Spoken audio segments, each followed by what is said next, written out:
What if seeking isn't about finding answers, but growing into the silence they leave behind? At some point, the questions fall away, and what's left is the light we've been trying to name. This is Seekers and Finders.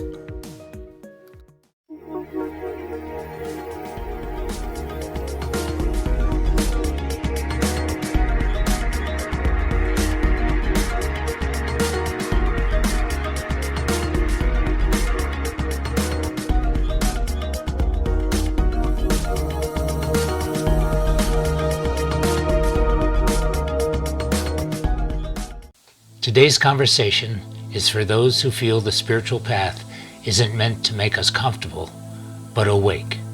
For those who sense that clarity, integrity, and inner strength matter just as much as peace.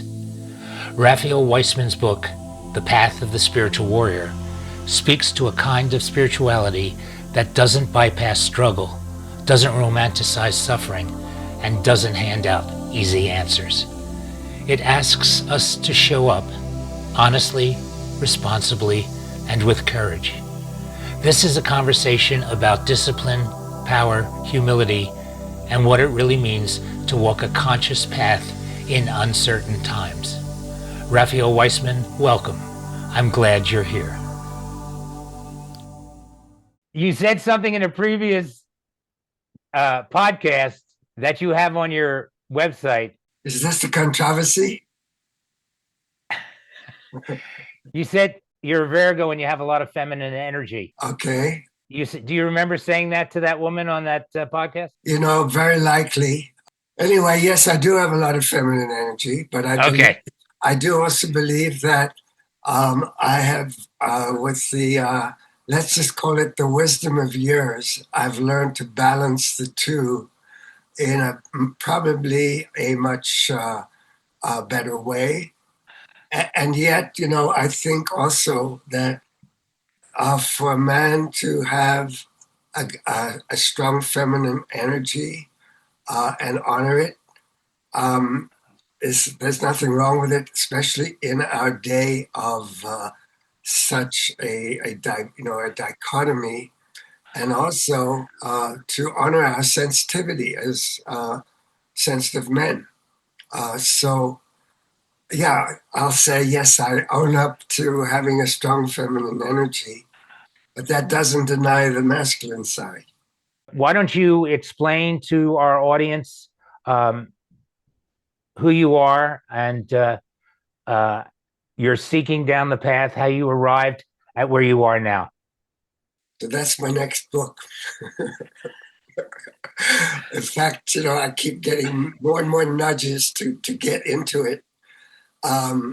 So that the story of my life starts in Cape Town, South Africa, as a good little Jewish boy growing up in a world of what you might call orthodoxy.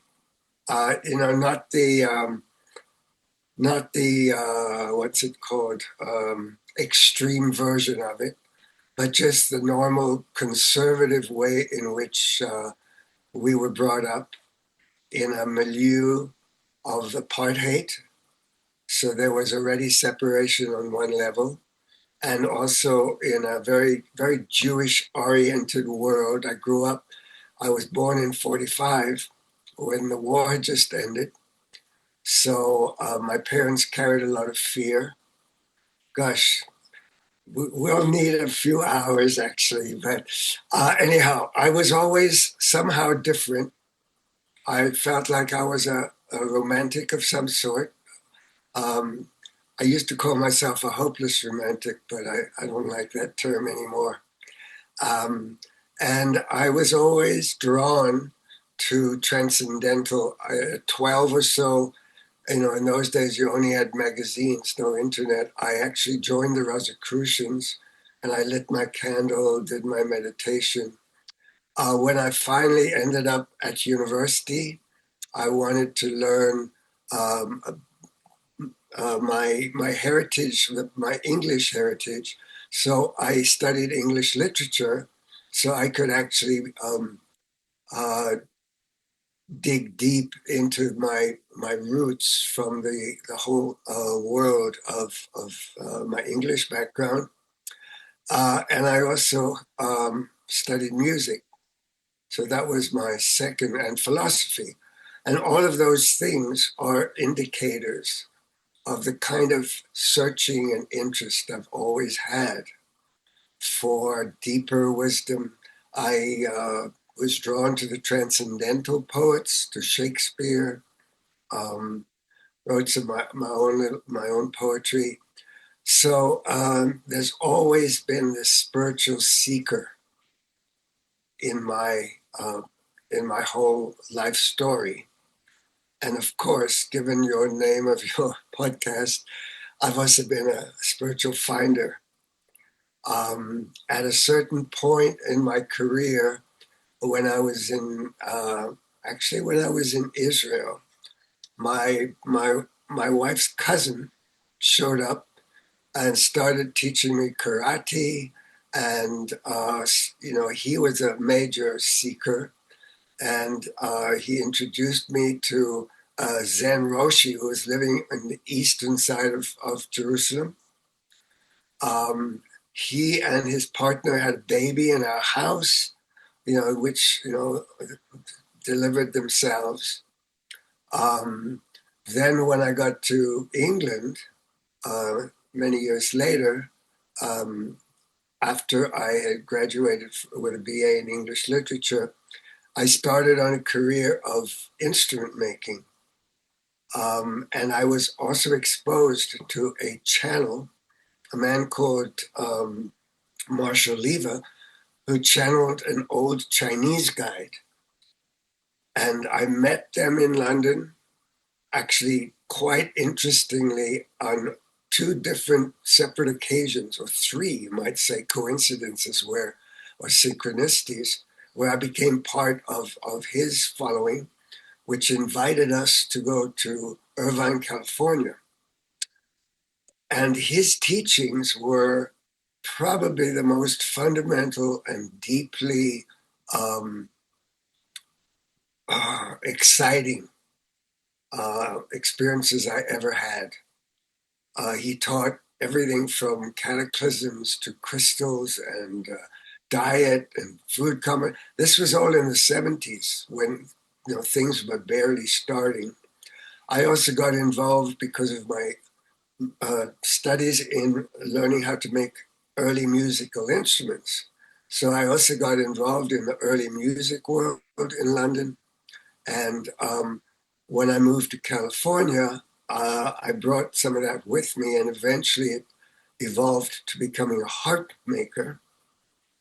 And eventually, when the channel, Old Chinese, he called himself, actually left the medium, it was time to move, and we migrated to New Mexico, where I established a practice building harps, and also got involved with another spiritual teacher who was in the area, a man called Herman Rednick. And the cover of my book is actually one of his paintings. He was a mystic, and he taught, there you go, that painting is hanging on my wall in my room. And again, he taught the path of the Christ, and he had lessons, and we did writing every week. So I was accumulating a whole toolkit of wisdom and practices over my years. I lived in a beautiful area that I still go visit. My harp shop is still there, up in the mountains north of Taos, New Mexico. Uh, Streams coming down, trees, animals. So and my dad, when I was young, would always take me into the woods. He'd teach me what I could eat. We walked everywhere. So, I had a rich upbringing of connection to nature, of love of the outdoors, and also at the same time of spiritual practice, meditation. These were all part of my life. And then, of course, as things evolved. I ended up going to Est, and I went to Avatar. All the things that we all do and did in order to find something, some higher level of awareness. I'm curious because I was raised in a very reformed Judaic background, Yeah. complete opposite from where you were brought up. But you moved out of that, uh, away from it.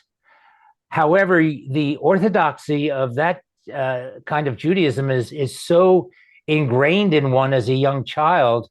How were you able to move out of the Judaism form, that orthodoxy, and move on to more transcendent types of spirituality? Because that form of orthodoxy is very stilted. It's just like, you know, uh, ball and chain kind of religion, and a kind of God that's a retributional God rather than an all loving God. So how did you move from that? And what happened with your parents? Did they, freak out when you said, Zygazint, I'm leaving now?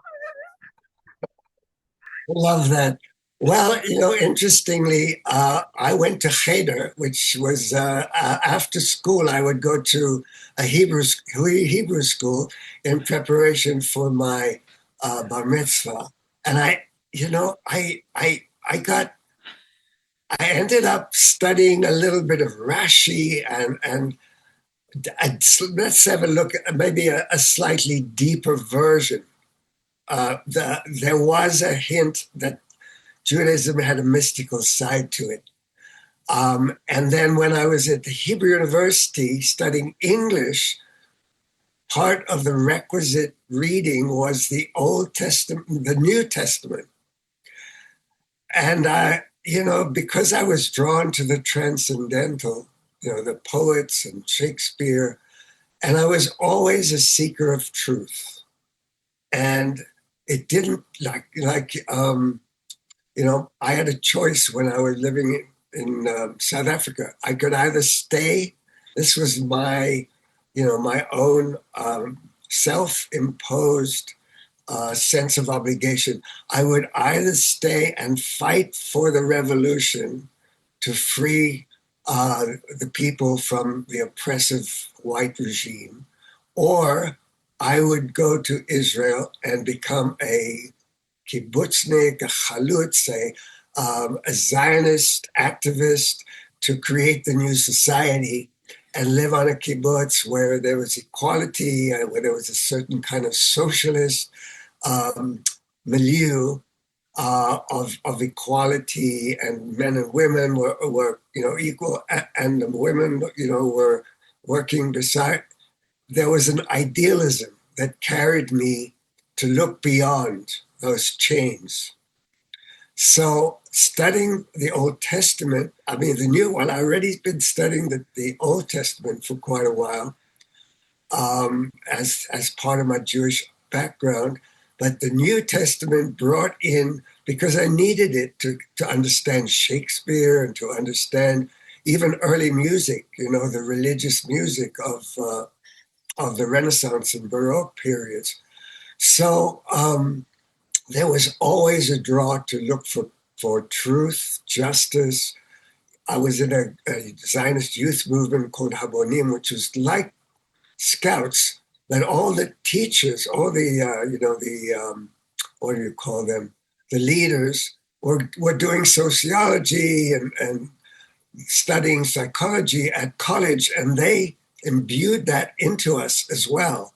So I had this amazing need to open up to something broader.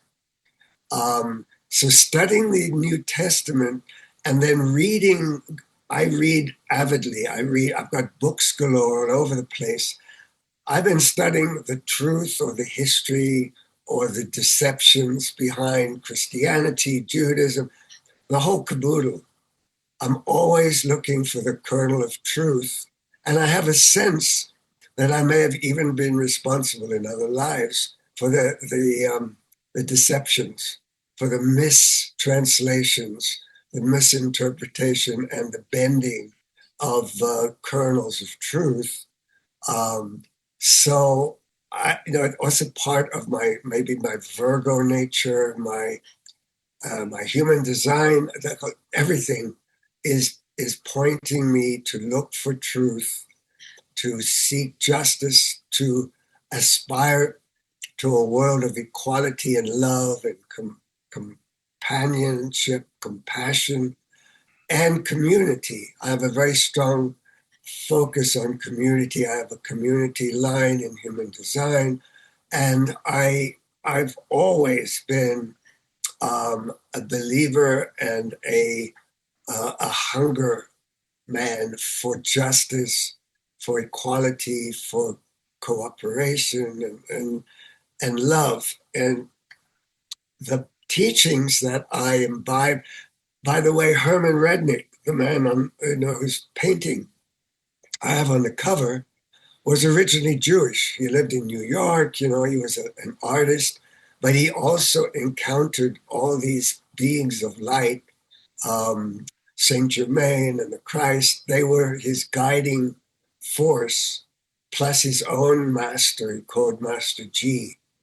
So, in fact, the image on the book shows you, somebody sitting there with a light being behind him and the disciple in front of him. And most of his images have beards, and they're these these beings that, yes, you could see that, and the glow and the colors of Shambhala.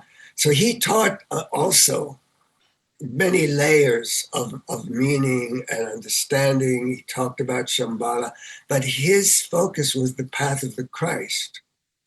And I studied with him for many years. I was with him when he passed away. I used to take care of him. And we all lived up in this beautiful area in the woods called Lorien. It's like a magical 4 or 5 mile square in the mountains, in the slopes of the mountains, in a beautiful setting. So I now have to interject something. Are you a manifesting generator? I am a projector, Oh and my I'm goodness. an emotionally defined projector with a community line. I've been studying here in Santa Fe. We actually have a very thriving human design community, I know you do. and it brings people from all the way. And many of them are my clients as well. And every Tuesday night we get together now, and we're going so beautifully deep into mythologies and into the significance of all the symbol. It's fascinating. Well, and I don't know that much. I just feel a lot of that, and I also like to see how I connect with other people through what gates they have or what gates I have, and what does it mean. And so, and my daughter studied. I don't know if you've heard of General Bliven and my ex Yeah. Lasita. They run Human Design America. So I was there. In fact, I introduced human design to Genoa way back. This woman, Yola, was not interested in me one teeny bit until she actually did my chart and saw that I had what she called the sannyasa line, which is that community line, the 40-30. I don't even remember the numbers, but that's always so. It's part of my whole makeup, my circuitry. My you might call it my divine blueprint is to live for community, to help to bring community into the world. And that's what the book's all about. It's about the path of a spiritual warrior, creating structures for the new earth. And Well, we have something very similar in common because um, you're a projector. I'm a manifesting generator. However, you had said in this other podcast that you had emotional authority. My solar plexus is my dominant authority. So I also have emotional authority, right, but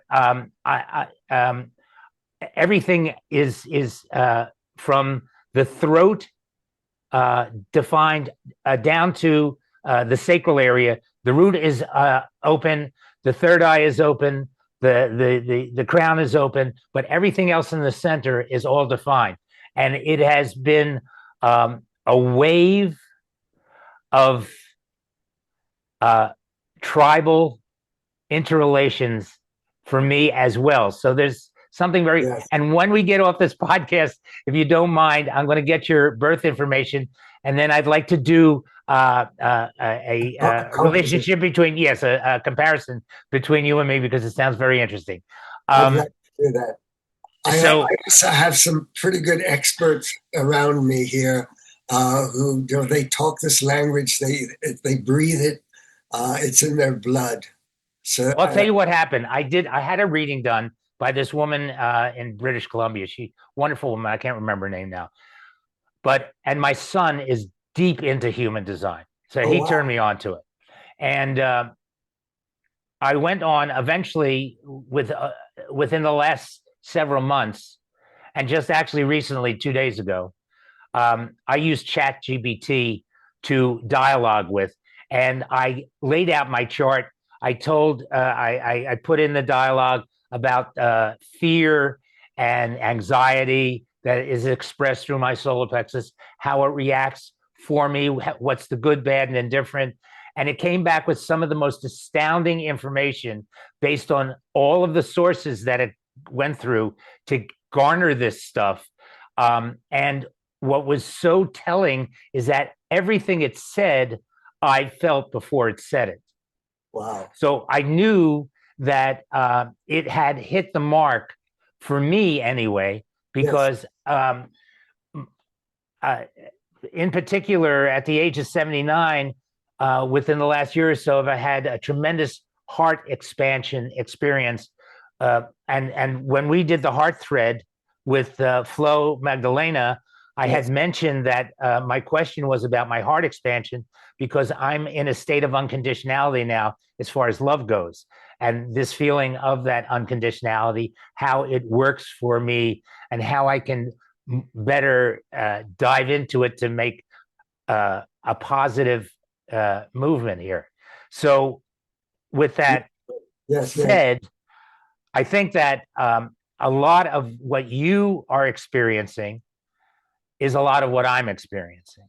yes. And I would advocate for you, if you have any questions, since you said there you've got all these people around you, perhaps you would want to um, dialogue with ChatGPT as well, with any questions you might have, to see if it fulfills that. Now, I know you're sensitive, and I know you're downloading all of these special entities and they're giving you answers, but I would love to know, just as an experiment, the response that you get from AI as far as human design, for your, if you're interested. If not, I mean, Uh, I'm totally interested and excited that you've done that, because there was a man called David from Boulder who was visiting our area and on Christmas Eve in Santa Fe, there's this beautiful walk up Canyon Road, which is a road full of galleries, and the lights are on, all the candles in the Candelarias, the Floritas, are lit. People have bonfires and are singing carols. And this man, David, created exactly what you are saying. And he did a reading for me, which I could barely hear while we were walking the canyon walk. And everything, though, he made it in such a way that the voice that was reading it was the voice of an African American, and it was focusing on the positive. So everything that he said resonated with me beautifully, and I still need to contact him to get the recording of what he did. So what you're doing, even in our group now, everybody is connecting with ChatGPT. I call it Chat CBD sometimes. Every time somebody, we had the subjects, are so fascinating, because we were talking about Three Eye Atlas, and we were talking about the Lyrants, which I believe is part of my lineage. And so, one of the guys said, "Hey, Chat, who were the Lyrians?" And it came up with an answer that actually related unbelievably, because I would have thought that would have been somewhat suppressed, was that the Lyrans actually created our DNA. And everything that is, it's amazing weave now how to find a balance between using AI and not succumbing to the addiction to it, so that we become programmed to expect it to run our lives more and more and more. And you probably understand, why that would be a concern. So yes, and the use of it for human design analysis, remarkable. I think it has the most incredible potential. And maybe what you've done, you could also offer to others. Because if you could do it, you could also make it available, because you've already put all the data in that your chat GBT actually already has. So, well, not to give myself a plug here, but I have a blog called Numinous Waves, Waves. Yes. And yesterday I asked it these questions about my the fact that I've been on the path of spiritual seeking for all these years. I feel that I'm a deep meditator, to the point that I don't have to sit in front of a shrine to meditate. I can enter into a deep state whenever I want, because of my expanded heart center. But I also am carrying still in that solar plexus fear and anxiety. And I wanted to know how it's actually affecting me, whether I should really pay attention to it. And it came back with the most incredible answers that totally stood with me, that I totally understood. So I made two posts. One is the explanation of how it works and why there should be no concern. So people who are of this solar plexus emotional dominance in their human design should really read it, because I'm sure they have also that anxiety and that fear. And then there is a second post, which you can link to in there, on the practice of bringing it into a neutral state, so it doesn't have a mental effect on your everyday life. Because it really has ruled my life for 79 and 3/4 years. I just wanted to know, how do I understand it? And it really was wonderful. Anyway, beautiful. Gary has a question. We want to get into the book. We've already spent a half hour chit-chatting about a lot of stuff. We want to get into the book, but Gary has a question to ask. The first question is, do we want to address the question that I posted in the chat? And that question, let me explain why I'm saying what I'm saying. When you mentioned that the teacher you had in Israel, what was that teacher's name again? Oh, no, it wasn't the teacher. It was the person who did this. Herman Rednick. Okay, yeah. So you mentioned in connection with him, the path. You said his was the path of the Christ. So right away I said, that's what I want to talk about, because before you came on, Stefan and I were having a little duke out about the Gospel of Thomas versus the Synoptic Gospels and the Gospel of John. And I get very worked up about these things because, I'm very invested in exploring, spiritual truth. So, but here's my point. I don't want to take the conversation in a new direction if that's not where it's going to go. Like, in other words, if you want to continue down the track you're going, that's fine with me. I mean, wherever you want to go, I'm good with everything. But I do want to at some point touch on this path of Christ, because I've got some very, strong kind of feelings about it.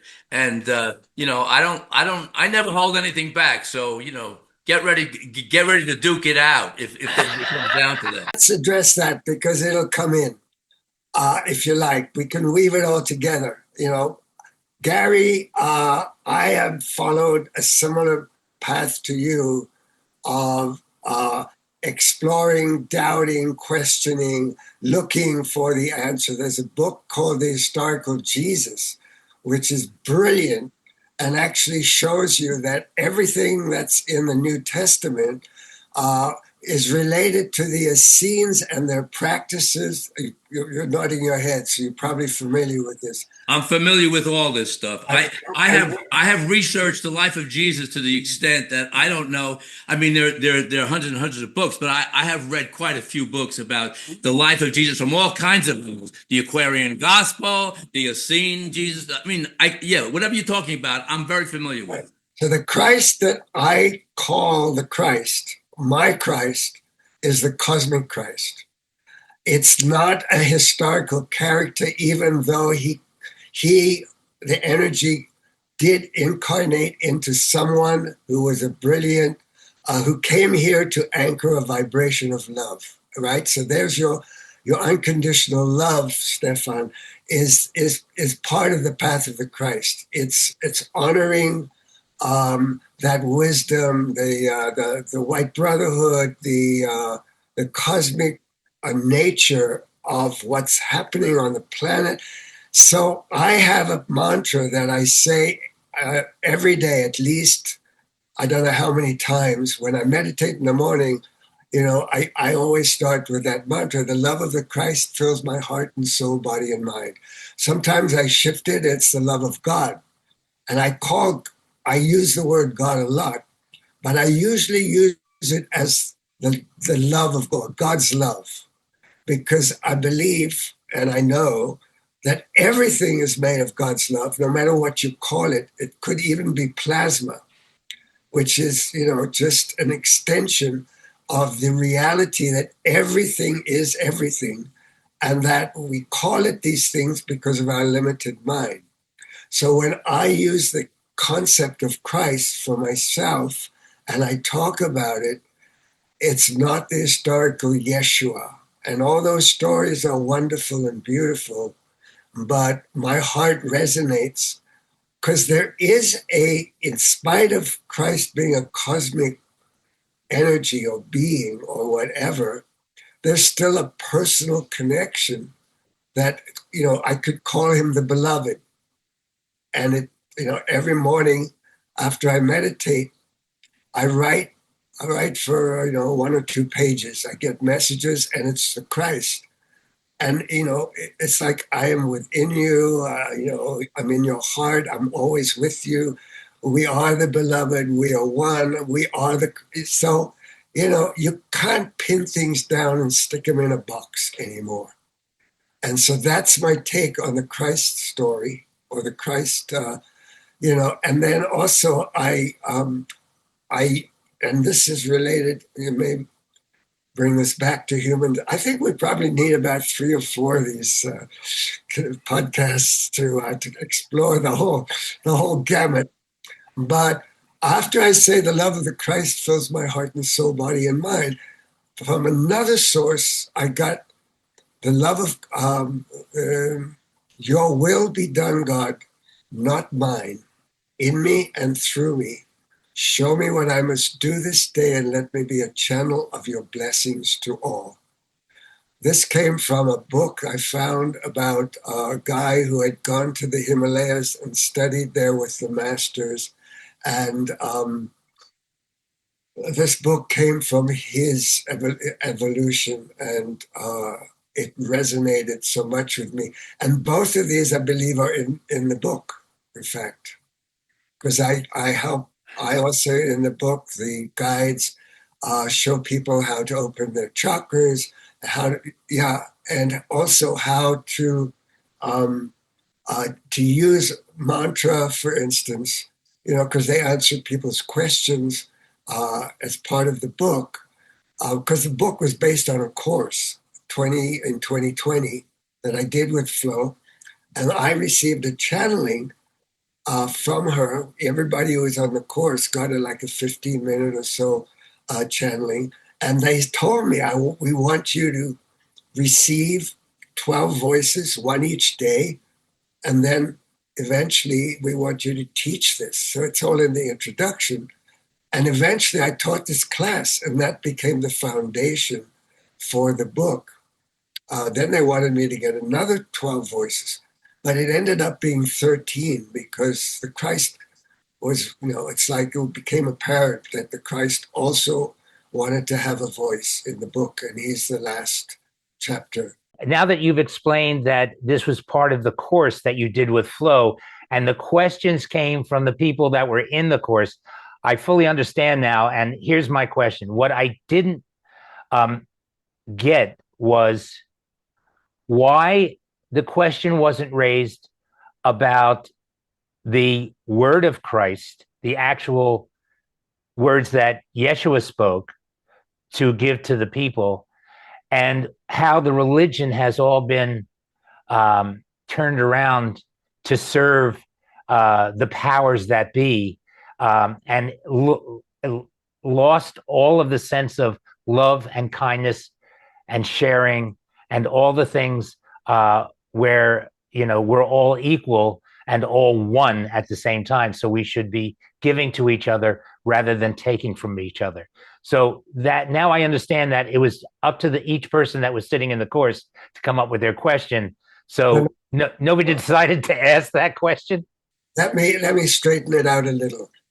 In the course I did with Flo, which was a year-long course, monthly, toward the end, around November or so, she gave each one of us a little mini channeling, in the group.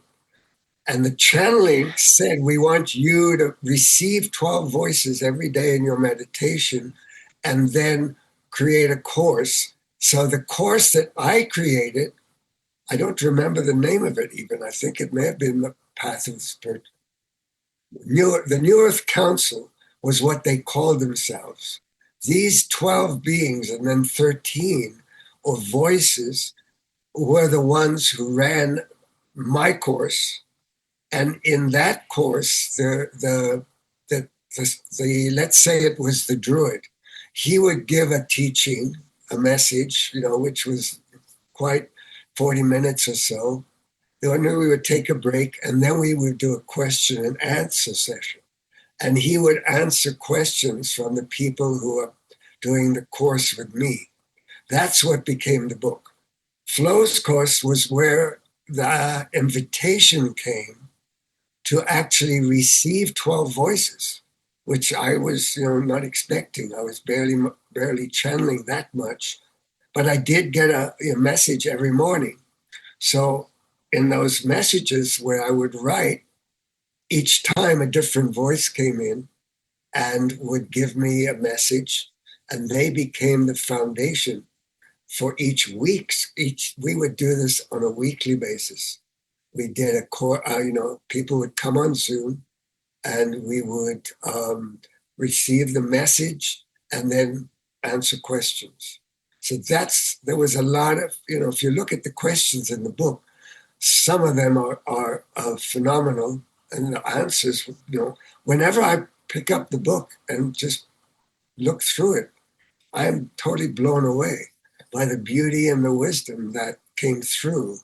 I'm so honored that I was able to bring that through, because it informed and informs the whole way I live my life, and the same kind of heart-centered. One of the things when I open the chakras, when I get to my third eye chakra, I ask to see through the eyes of God, through the eyes of unconditional love. And that's how I want to live my life. And that's what is, so our intention carries us to express the wisdom that we learn through our mistakes, through our unfolding. And it becomes a daily practice to live the path of the spiritual warrior, so that eventually you become the sage, which comes from old Chinese. The old Chinese used to tell us these stories of the forest of Khan, and the emperor would send his son to train with him to become the next emperor. So the old sage of the forest, would come up with all these shenanigans to train this young boy. fascinating stories that I still remember because they impacted me so deeply. But I feel like bringing this into my life in an everyday way is how I thrive and how I receive the grace and the blessings that are now with me every moment of my life. And when that fear pops in, or I also do the body code and the emotion code. So that's how I deal with a lot of issues for my clients, but also for myself. So fear, it goes back to, let's say, age 3 or age 7. And I can clear it out with a magnet because of this amazing system that Dr. Bradley Nelson has created. And the body, so I have more tools now than I've ever had to help myself and other people. But the foundation, I find, is practice, meditating, time in nature, living a healthy lifestyle, interrupting all the nonsense that's going on in our heads all the time, learning to see through the eyes of God. I mean, all the things that are in the book that came through that course are my life's practice. And and more we do that, the more we become it.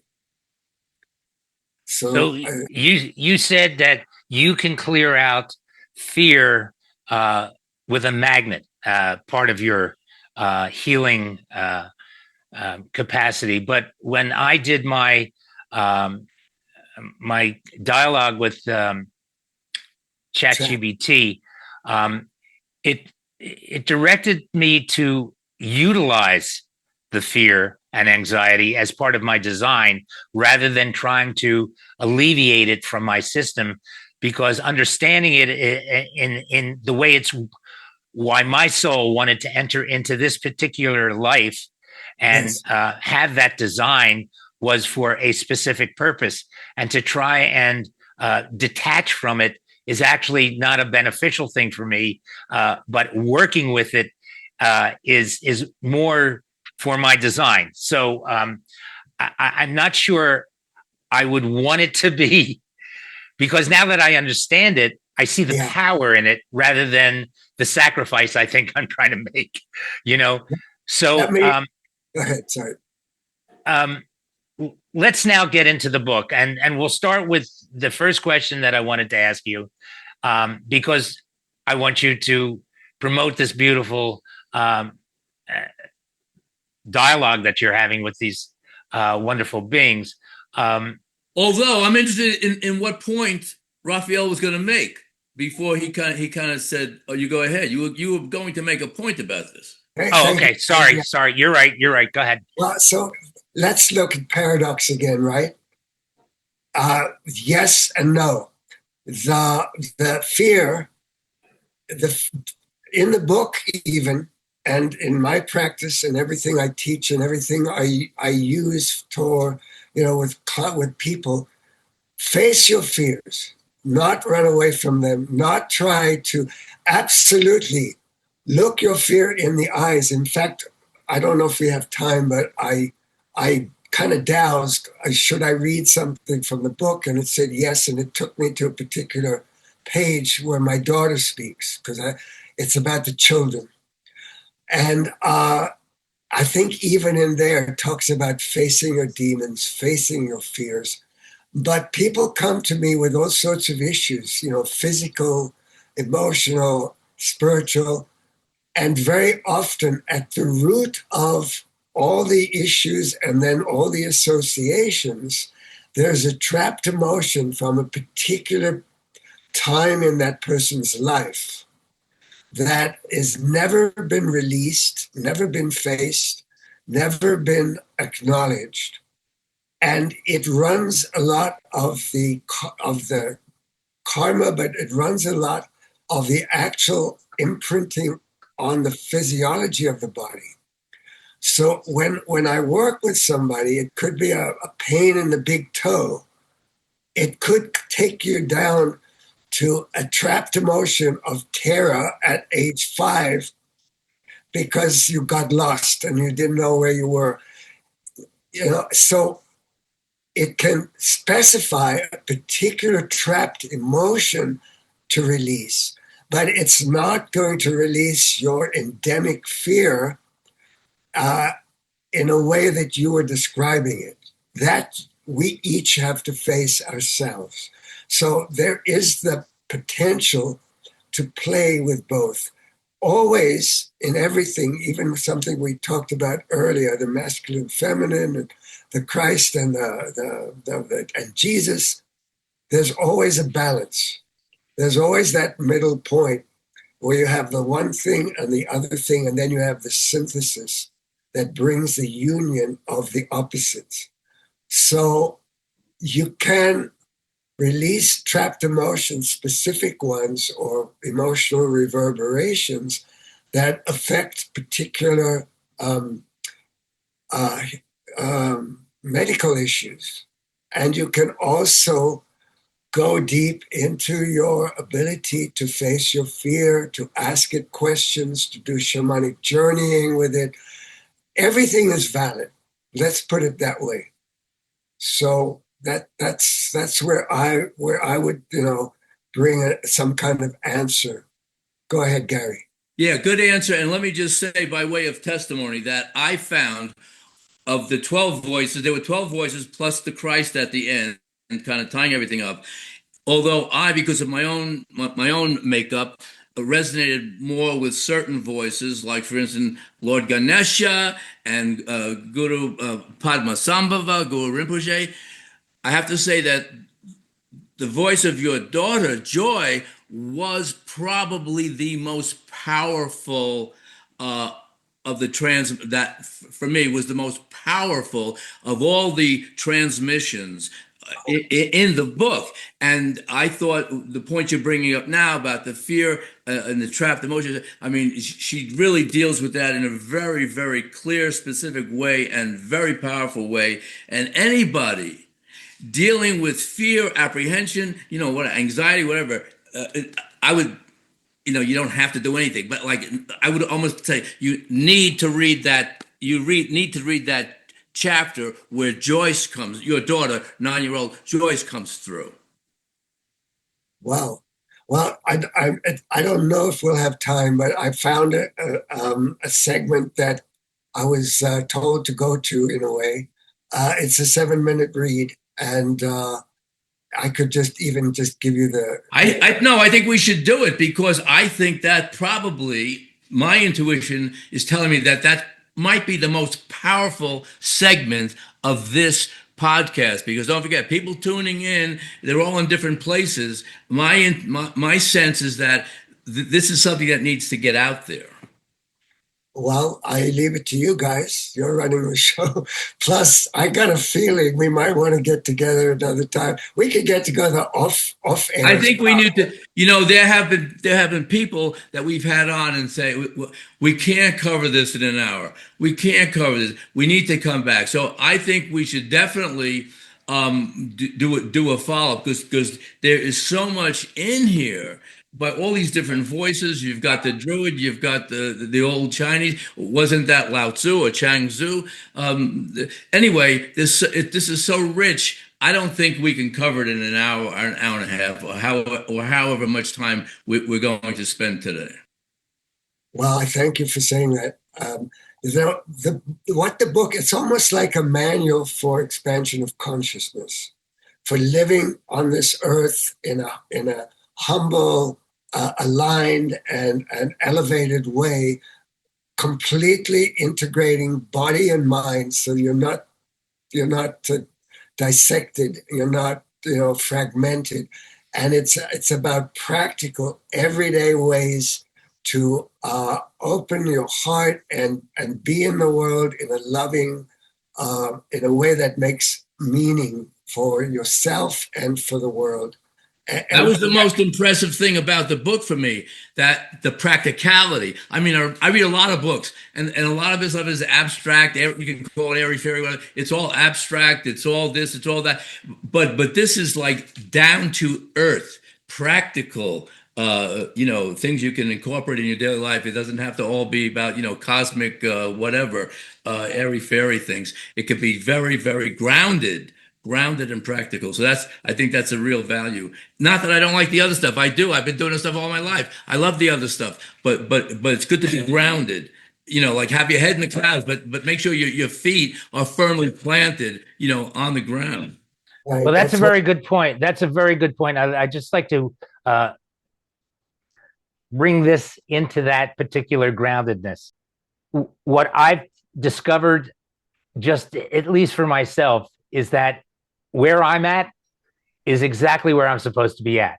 There's a lot of spiritual seekers out there with the gurus and everything that want to achieve this state of God realization, go into the highest states of samadhi, and transcend all of this human being on earth stuff. But that's not exactly where it's at. I mean, we're here, we're living this life. If we are on a spiritual journey, the journey is the one we're living every single day. And there's nothing to try and seek. Just understand who we are and get to that point where the self-serving is no longer part of your life, but the oneness part becomes the most important part, that we're all one and we all should have love, compassion, kindness, whatever it is, to share with one another, because there is a demonic state on this planet that's here for a reason. And it's a real good shock in the butt to wake us the freak up. And everything that's going on now with this whole ridiculous thing on the streets and everything, these people are just so asleep that they're just not getting it. Not that we can tell them what it's supposed to be, because we should really be concerned with ourselves. But what we're doing with this podcast and what other people are doing, such as yourself, understanding that this life is it. This is our spiritual life, not some high in the clouds state of samadhi, because this is what's happening. The other thing, when we get back into the soul's world, we can deal with that. But right now, we can still have our deep meditations. We can still stay in a state of peace and calm. Yes. But we can give love. We can give it unconditionally.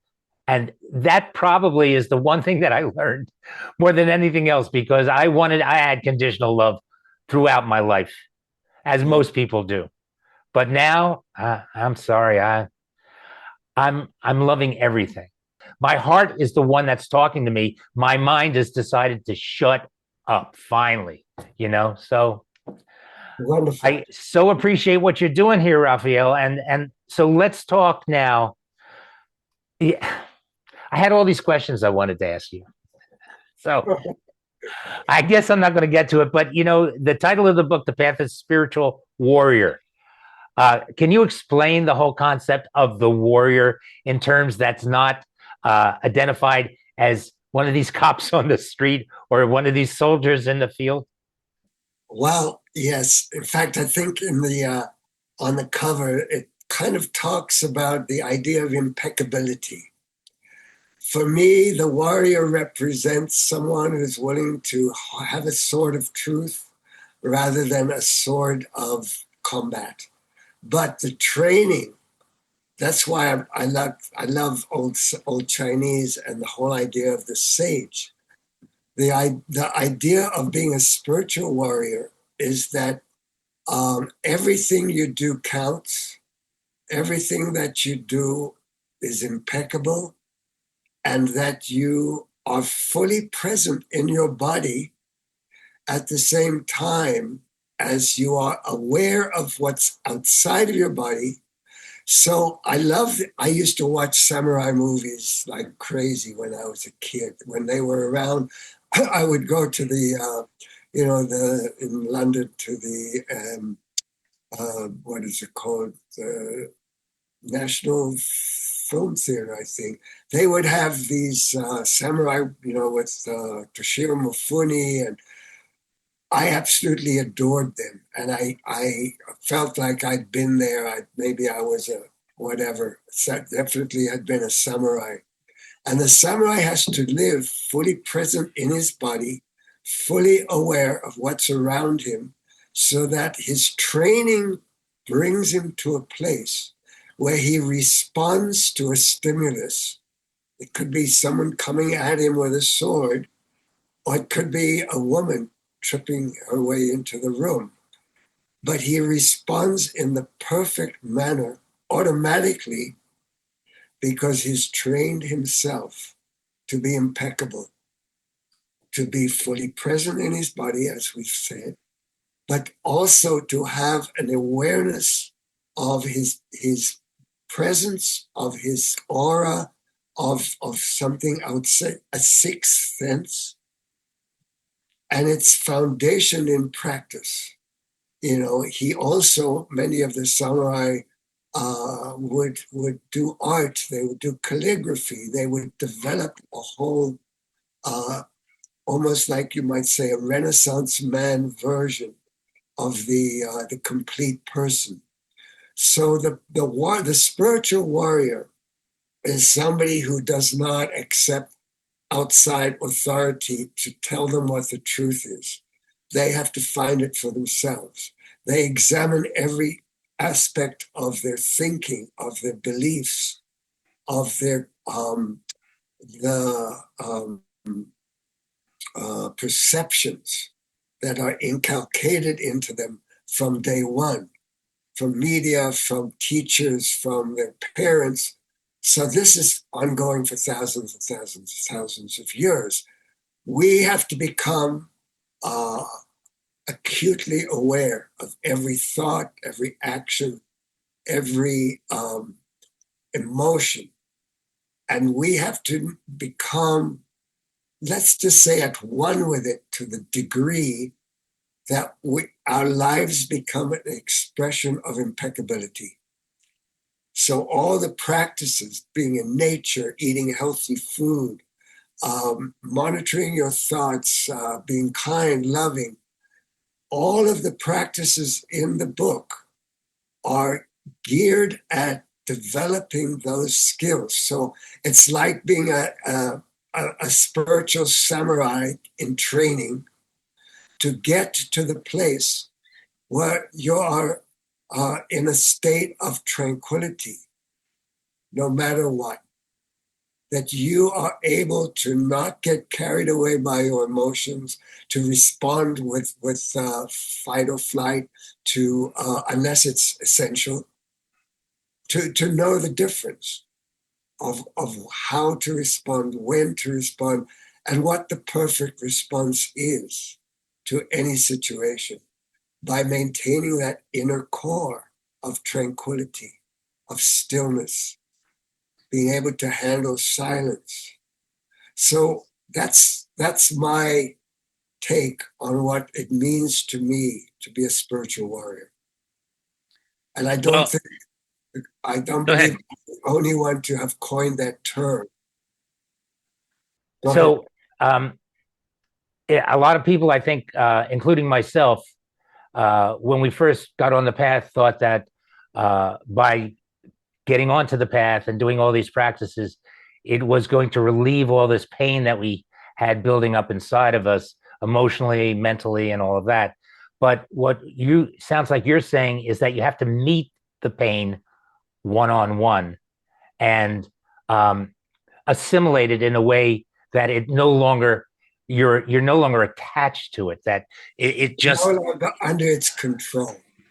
So yes, what you're saying is accurate, but you are also able to testify to the fact that all of the practices and things that you have done and understandings you've come to have brought you to a place where the pain is less, where it doesn't overwhelm you, it doesn't affect you any longer because you've done all those practices and continue to because it's like living a disciplined life, but with freedom to break your discipline when it's appropriate and there's no judgment around it. Does that make sense? Yes, it does. But for a long time, I've always believed that because of my practice, I had transcended all of these things that kept coming up, and they weren't transcended. They were there every single day. And what I was missing was that, and as I learned from the analysis that ChatGPT gave me, that AI gave me, was that I had to understand, I had to meet them and not just put them to the side or think that they weren't there anymore. I had to work through my own mental aberrations about them, get that out of the way, and just allow them to be a part of who I am and not have an effect on me negatively. Well, that's So, practice and that's discipline. Takes that to do that, to follow your own guidance that comes from your design, requires you to say, oh, okay, I understand. I need to have the discipline to look at things through a new angle and follow through. Is that correct? yes.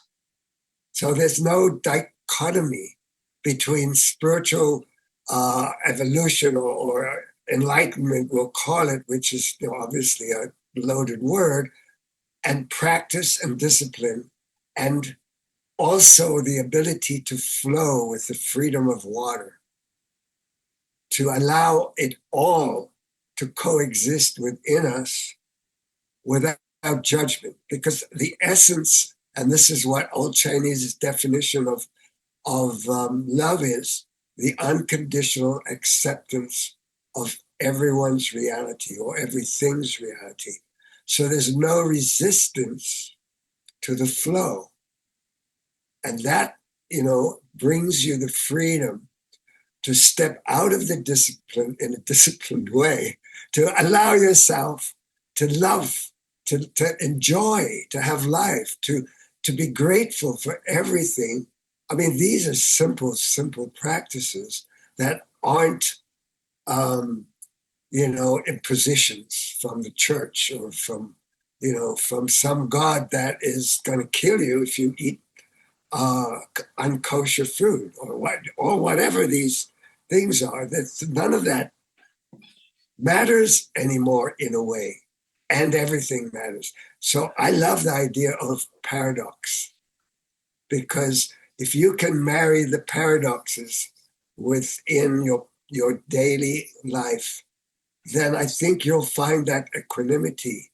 And once you have equanimity and stillness, then what you become not the spiritual warrior anymore, you become a sage. And in a way, the book is not about being the spiritual warrior. It's about moving beyond that to the state of being the sage. Well, quantum mechanics has now decided or discovered that it's not about particles anymore, it's about waves, that everything in the universe is built on waves. And through the meditations that we've done, starting with the guru and continuing on, for my experience anyway, all my inner meditation took uh, place as waves, waves from the third eye, waves from the crown chakra, waves from my heart center, waves from my sacral area. Everything that I felt in meditation started out as waves and then eventually became visualized. So I could actually see them in wave form. And I never understood what that was all about. But when we were with the guru, after we had been with him for a while, and he thought that we were worthy, I guess, he would give each of us a spiritual name. And, we've kind of put the guy in a place of not total respect after all these years because of some of the shenanigans. But he did have some tremendous insight. And when he gave me my name in Sanskrit is Taranga, Taranga. And the translation of it is the wave. And when I did my human design said your emotional authority is the wave. So he did have some insight. I think Swadine, I don't know if you feel the same about the name he gave you. Absolutely. I always said, well, he certainly got one thing right. When he gave me my spiritual name, Swadine, he hit the nail on the head because Swadine means divine independence. And I have come into that so fully. It may have taken a while, but in the intervening years since we left the guru way back in the 19 whatever 80s, something like that, I have come into that realization of my own essential nature and who I am in reality to such an extent that divine independence, it cannot be summed up in any better way. Beautiful. Let me share my name, may I? Yes. So, Yeah, yeah. where I live up in north of Taos in New Mexico, we actually have a stupa, and His Holiness Kalu Rinpoche, was a little boy, and he came and dedicated the stupa. So I, went and got, and his teacher was, I went and got, I took refuge. That's what it's You called. take refuge, then you take the bodhisattva vow. Okay, all right. You I took took refuge. refuge, and then I ended up with a card that gave me my name. It was like handed to me, and it was Karma something Dorje. And what it means is indestructible meditative stability. Man, that nailed me. It's how it's like everything we've shared about the book and practice and discipline is right on. So there's power in a name. Hey, you want to know something else? There's power in the name. Amen. I took refuge in Canada when I entered the Tibetan Buddhist Sangha up there. I took refuge, and I got my Buddhist name. Speaking of Dorje, I've got a Dorje tattooed on my arm, and the Lama didn't know anything about that. Presumably, I got my Tibetan Buddhist name Rigzin Dorje.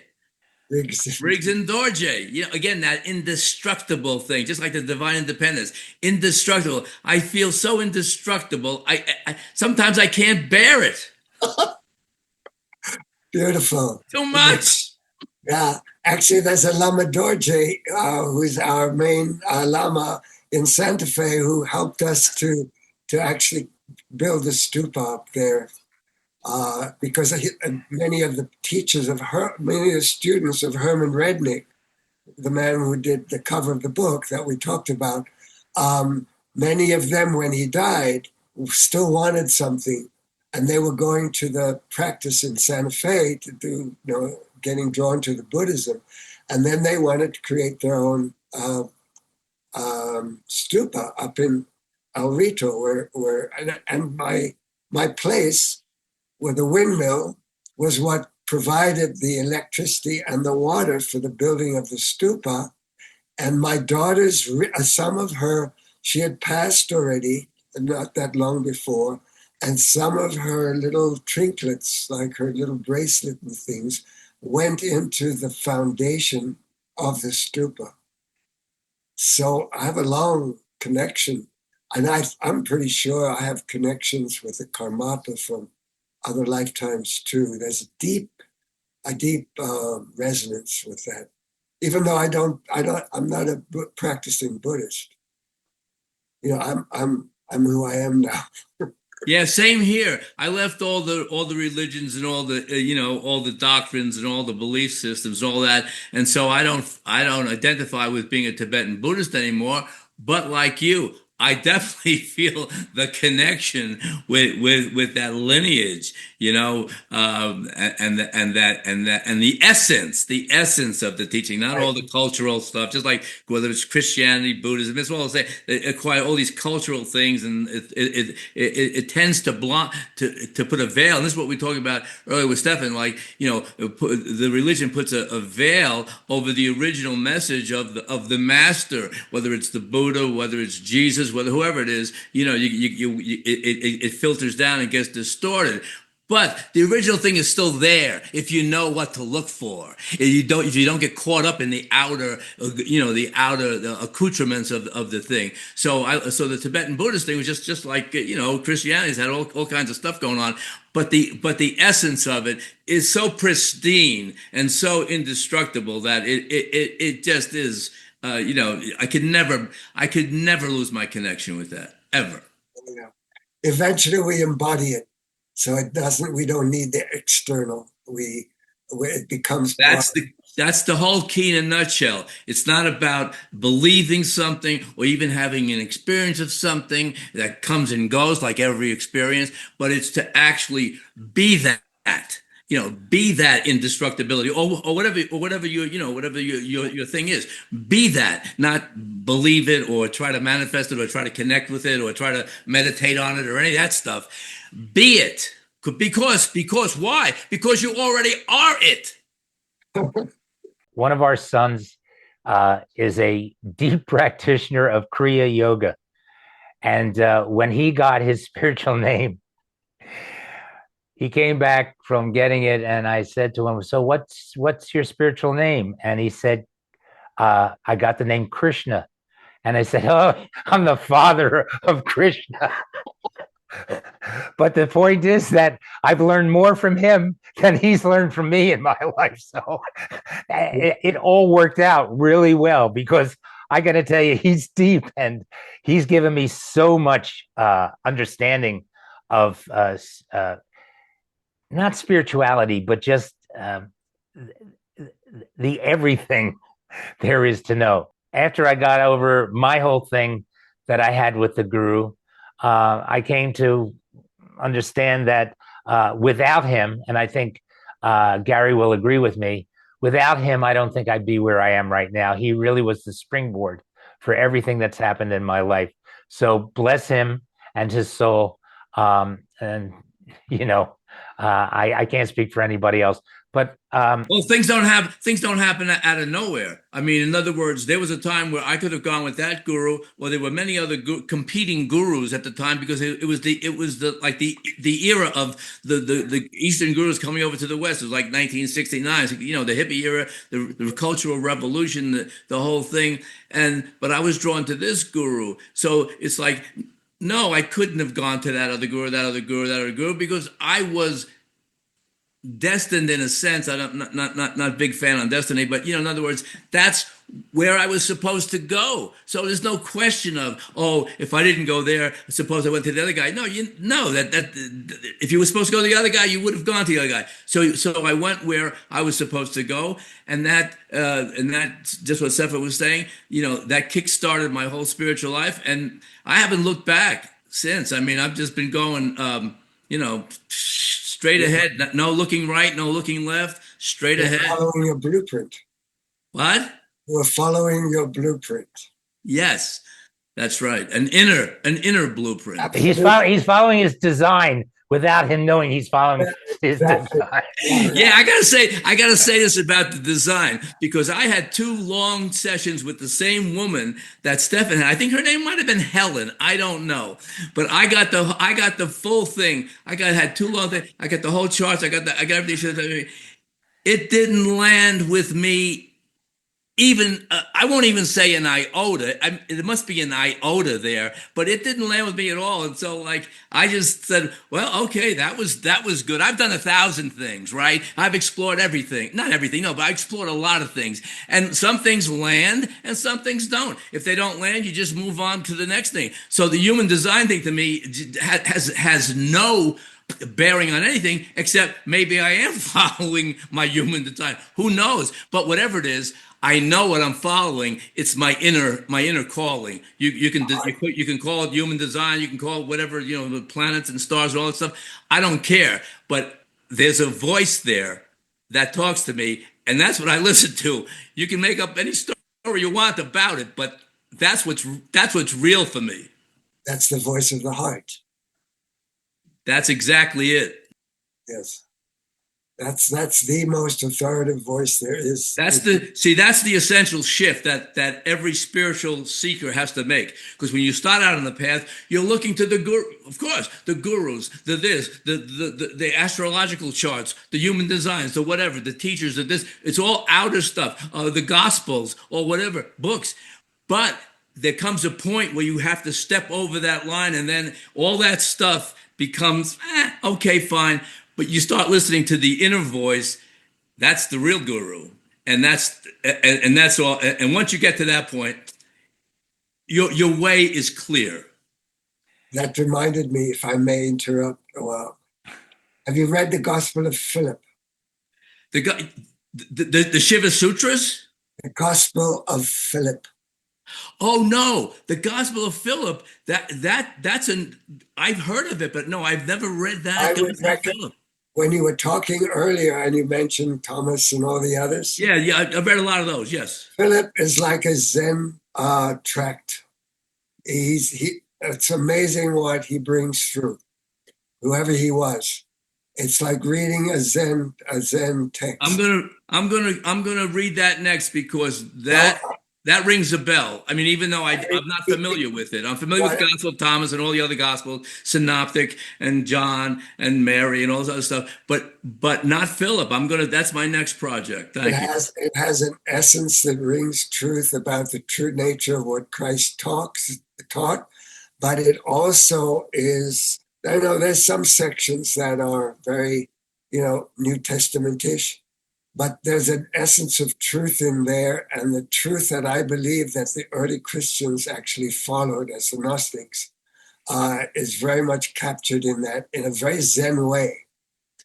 So there's a recommendation. And it doesn't get any better from my point of view than a very specific, very clear, very terse Zen way. It's like they cut right to the heart. No elaborate, conceptual overlays and all this stuff and big long stories. It cuts right to the core. I'm going to read that next. Thanks for the tip. So I want to move on here to something else, because you said that you have a lot of feminine energy, and I believe that the Christ consciousness tried to bring down a lot of feminine energy in a balance. I'm curious, one, if you could talk about the masculine and feminine energy here. And the other part of my question is there a favorite one out of the 13 that made the greatest impression on you? Wow, what a question. So the book starts out, right, with Seshat. Seshat is what's called consort. That's a masculine kind of way of looking at it. Of Both, yeah.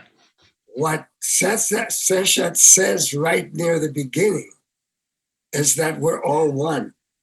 That there's the whole idea of even the word history instead of her story. We've been conditioned into a male-dominated way of seeing everything. So she breaks that down right in the beginning. I like that. So that's about the masculine. It's again, my sense is it's constant discipline, practice to interrupt the way we see everything through the eyes of he, instead of a they or a combined he, she. They say he, she, what do they call it? God, goddess, or, we constantly, it's like being politically correct today. We have to be a little more politically correct in our our conceptions and our thinking and our perceptions of masculinity and femininity. I don't even like the word divine masculine and divine feminine. There's only feminine and masculine. They're dualities that are part of the whole cosmic dance. So, the only place, in my opinion, to go, to be, to focus on is that place of balance by honoring that there are two aspects, but that there's a third synthesis place where we embody and always find balance in everything. And that applies just as well to the masculinity and the femininity.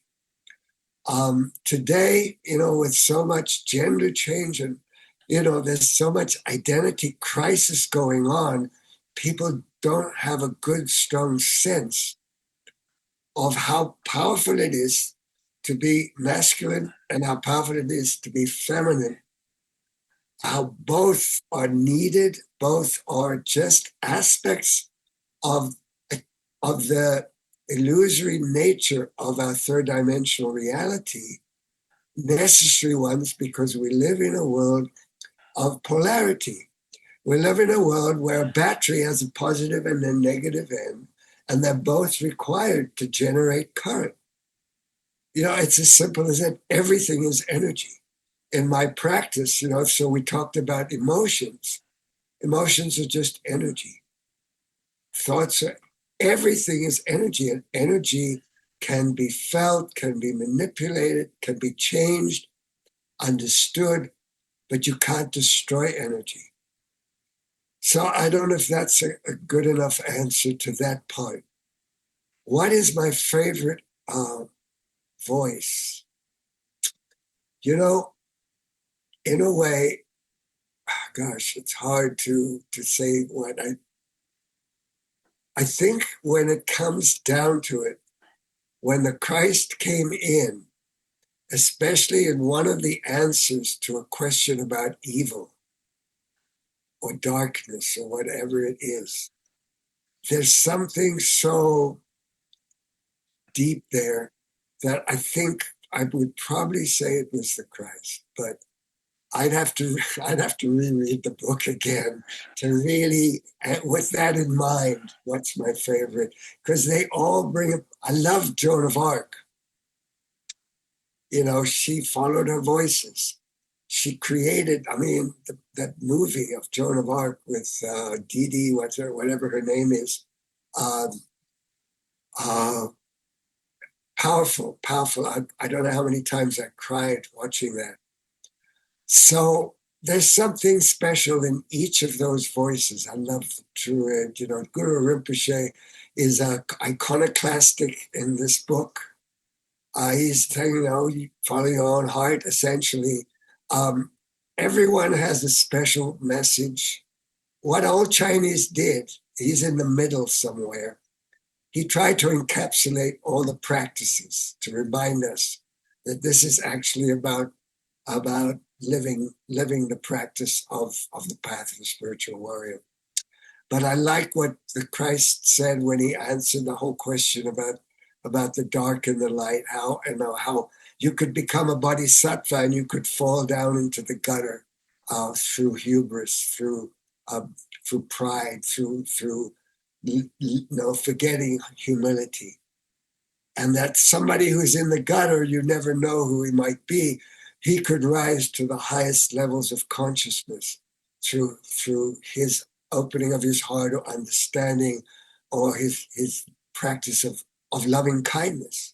Another Buddhist teaching that is part of what is shared. So I guess I'm gonna vote for the Christ if it comes to that. But I think I'll need to take a second look at that. You know who I'm going to vote for? Go ahead. Okay, my number two candidate is Guru Rinpoche, Padmasambhava, but my number one voice in that book was Jaya Ganesha, Jaya Ganesha. I love Ganesha. Jaya Ganesha. Ganesha. When I was reading that, I got so much joy from reading Ganesha. Yeah, I love Ganesha. it was pretty cool, especially as one of the people in the class asked the questions about. She said, "I got him all around my house," and now I was saying the same thing. I got them all around my house too. I got Ganeshas all over the place. wants you to dance. He wants you to have fun. He wants you to, yeah, celebrate. That's why I like him, because that's his message is uplifting, his joy. Hey, look, have fun. Don't dwell on all the stuff that you're getting hung up on. Don't read the paper so much, but enjoy yourself here. I mean, come on. If you can't enjoy yourself here and now, then when? What? Next incarnation? No, nonsense. Now. Jaya Ganesha.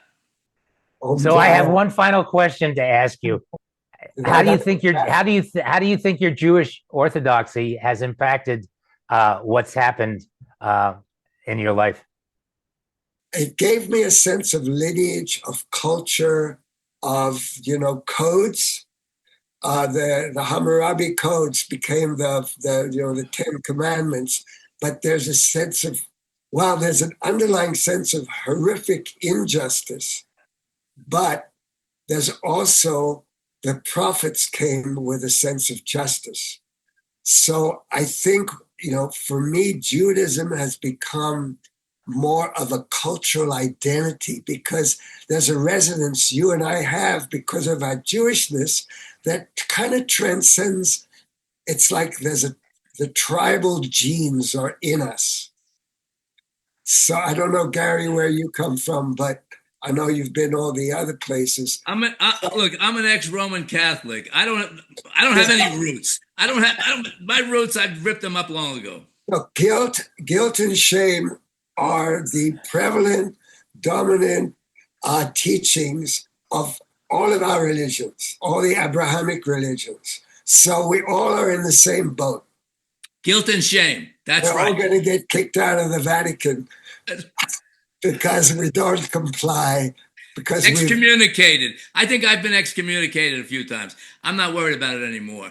Hey, I gotta go too, guys. Hey, it's been great. I gotta head out. Thank you very much, Raphael, and we will definitely be in touch. That's perfect. All right. God bless you guys. Thank you so much. God bless you. And God bless you. Jaya Ganesha. Jaya Ganesha.